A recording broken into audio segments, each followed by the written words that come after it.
आग में झोंक दिया गया उन 3 बंदों को जो थे बड़े ही नेक और पाक। शद्रक मेशक अबेदनगो की बात कर रहा हूँ। आग में झोंक दिया गया उन 3 बंदों को जो थे बड़े ही नेक और पाक। एक बाल भी ना जल सका उनका, उनको डालने वाले जलकर हो गए खाक। शुक्र करता हूँ कि उन्होंने ये मौका मुझे दिया कि मैं खुदा के कलाम को आपके बीच में रख सकूं।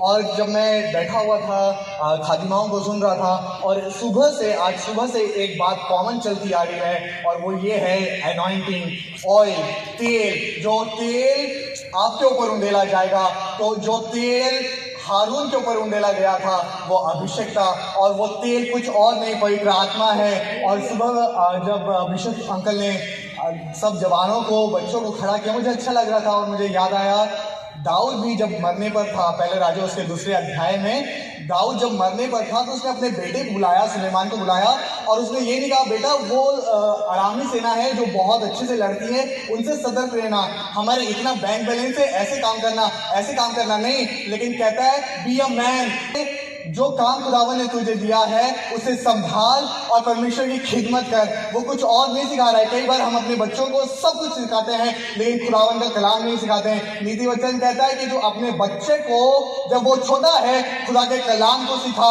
और मालूम जब तक वो बूढ़ा हो जाएगा उसे याद रखेगा। क्यों?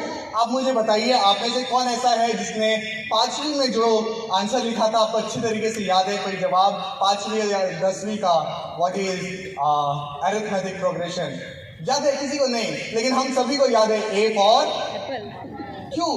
क्योंकि हमें वो बचपन में सिखाया गया है। और खुदा का कलाम हमसे कहता है कि जब तुम बालक हो, जब तुम्हारे बच्चे छोटे हैं, तो उन्हें खुदावन का कलाम सिखाओ, क्योंकि वो एनॉइंटिंग उनके ऊपर आ जाएगी। जो तुम उन्हें आज सिखाओगे उनके मरते दम तक उनके साथ बनी रहेगी। आमीन। यीशु मसीह भी बाप बनकर अपने चेलों को सिखा रहा था, और जब उसने प्रार्थना करनी सिखाई, सबसे पहले उसने कहा जब तू प्रार्थना करे तो अपनी कोठरी में जा और द्वार बंद करके अपने पिता से प्रार्थना कर। मैं सोचने लगा क्यों द्वार बंद करके प्रार्थना क्यों करना है? द्वार खुला रखे भी प्रार्थना कर सकते हैं। द्वार बंद करने का मतलब होता है सेपरेशन फ्रॉम द वर्ल्ड। अगर मैं अच्छा प्रचारक हूँ, कोई अच्छा गाने वाला है, अच्छा बजाने वाला है, हम अच्छे बोलने वाले हैं, हम अच्छे बात करने वाले हैं, सब कुछ अच्छी बात है, लेकिन वो हमारे दरवाजे के बाहर, दरवाजे के अंदर कुछ होना चाहिए, तो वो खुदा का और मेरा रिश्ता होना चाहिए। तब वो अपने अभिषेक को जो गुप्त में हमें देता है वो हमें प्रतिफल देगा। एक नबी जो खुदावन का है, 2 राजा उसके 4 अध्याय की बात कर रहा हूँ। एलीशा खुदावन का नबी है, और बाइबल बताती है एक विधवा स्त्री उसके पास आई और कहती है मेरा पति जो आप लोगों में से एक था, वो भी भविष्यवक्ता था, अब वो नहीं रहा है, वो मर गया है। और उसके कर्जे वाले आकर हमें परेशान कर रहे हैं और कह रहे हैं तुम्हारे बच्चों को उठा के ले जाएंगे, बेच देंगे और अपने पैसे वसूल कर लेंगे। आप मुझे बताइए क्या करूं? खुदा का खादिम कहता है तेरे पास क्या है?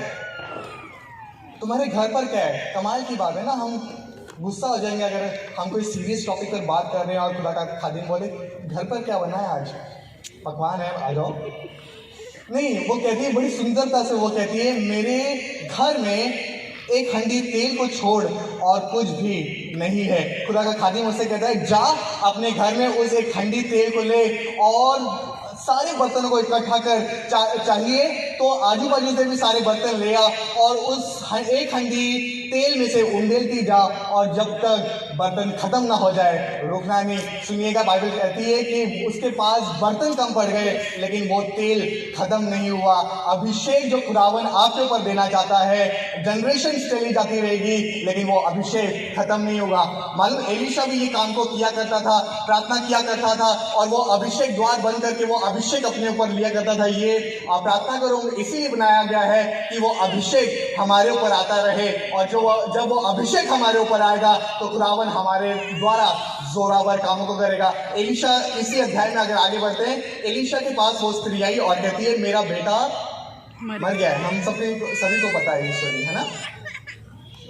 कहती है मेरा बेटा मर गया है एलिशा जाकर देखता है और देखता है ऊपरी कोठरी में कि वो बेटा मरा हुआ पड़ा है। वो द्वार को बंद करता है और बाइबल कहती है वो उसके ऊपर पसर जाता है और मानो यूं पसर जाता है कि उसके हाथ से उसके हाथ मिल जाते हैं, उसके मुंह से उसका मुंह मिल जाता है और वो बच्चा 7 बार छींककर जीवित हो जाता है। मालूम हो क्या रहा था?